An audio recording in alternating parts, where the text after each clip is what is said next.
kita ingin perkenalan dulu, dan kalau boleh tahu untuk masnya namanya siapa ya? Untuk nama saya Didian Kristianto. Untuk perusahaannya? Untuk nama perusahaannya CV Setia Jaya Sukses. Baik, kita ingin mengajukan beberapa pertanyaan untuk wawancara kali ini, dan kita langsung aja untuk pertanyaan pertama. Kami ingin bertanya untuk latar belakang berdirinya UMKM ini diawali dari apa ya? Untuk berdirinya UMKM ini sudah berjalan sekitar 15 tahun dan berdiri pada tahun 2010. Pada awal itu kita sudah menyediakan untuk berbagai macam kebutuhan pabrik di rata-rata di Indonesia ini, gitu sih. Jadi ya jika ada pabrik ingin menawarkan membuat barang seperti apa, spare part seperti apa, kita bisa memenuhinya. Baik, untuk pertanyaan kedua kita ingin menanyakan untuk visi misi perusahaan. Kalau boleh tahu untuk visi misi perusahaan ini ada visi misinya apa aja ya? Untuk visi misi di Setia Jaya Sukses ini kita memenuhi segala kebutuhan pelanggan dengan produk yang berkualitas, gitu. Untuk misinya kita memberikan pelayanan cepat, akurat, dan berkelas tinggi, menjaga kepercayaan pelanggan, menciptakan lapangan kerja, dan selalu mengutamakan kepuasan pelanggan. Itu untuk misinya.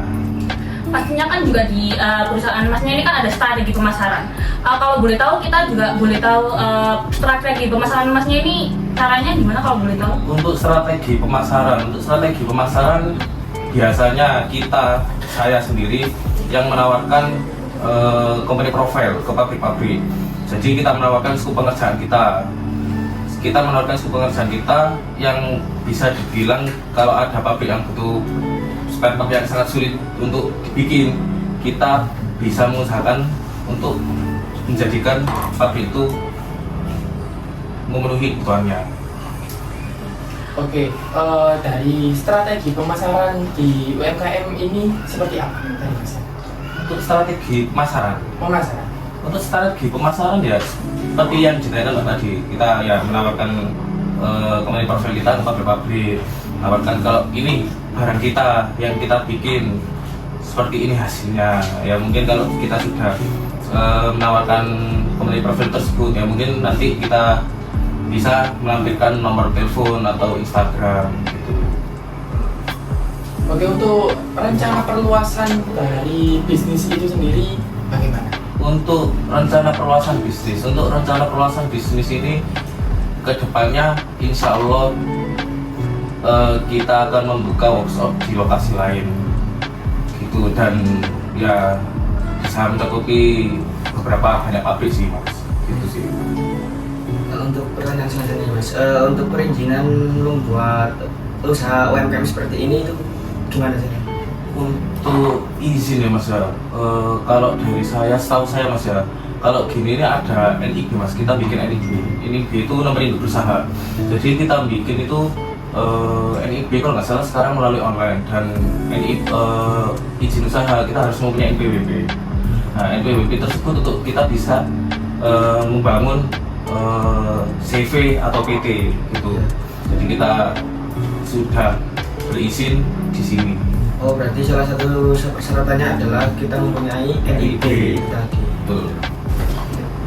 Bahan yang lebih efisien dari segi harga dan kualitas untuk percobaan untuk bahan ya, untuk percobaan dengan harga yang murah itu adalah aluminium mas. Karena apa? Aluminium itu harganya murah, terjangkau, dan itu material itu lebih mudah untuk dicoba. Soalnya bahannya lunak dan tidak begitu keras gitu.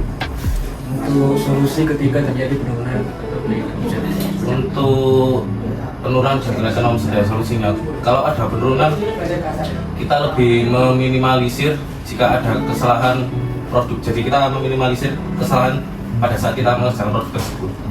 Dan untuk apa namanya tadi yang maksudnya itu solusi kenaikan, untuk solusi kenaikan pada omset, jika ada kenaikan pada omset mungkin kita akan menambah mesin dan untuk gimana ya, nambah mesin agar kita bisa lebih proporsional lah, lebih profesional.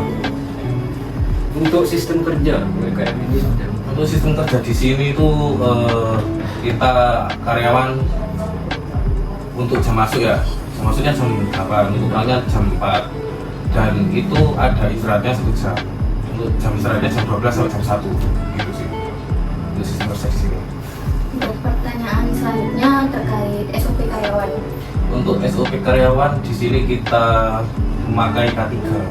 Jadi kita menyediakan sepatu safety, kacamata safety, sarung tangan gitu. Jika kita ingin ngelas atau kita produksi, kita pakai sepatu safety, kacamata safety gitu. Ya ini sih lebih mengetahui risiko yang terbesar gitu. Jika risiko terbesarnya ini kita memakai alat safety itu.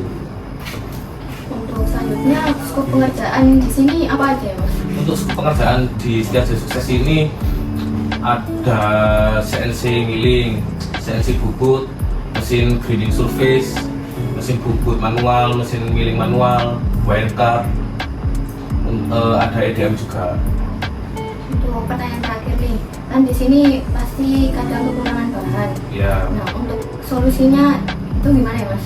untuk jika ada kekurangan bahan, kalau ada bahan yang kita beli di toko nggak ada, kita biasanya mencari online, Mbak. Rata-rata online. Kalau misalnya barangnya nggak ada, soalnya di online itu lebih banyak gitu. Jadi kalau misalnya kita di sini nggak nemu, kita bisa nyari di online. Gitu. Baik Mas, untuk kelompok kami segitu saja pertanyaannya. Terima kasih untuk waktunya telah meluangkan. Kami kelompok ini ucapkan terima kasih ya Mas untuk sebesar-besarnya. Sama-sama, sehat selalu. Ya.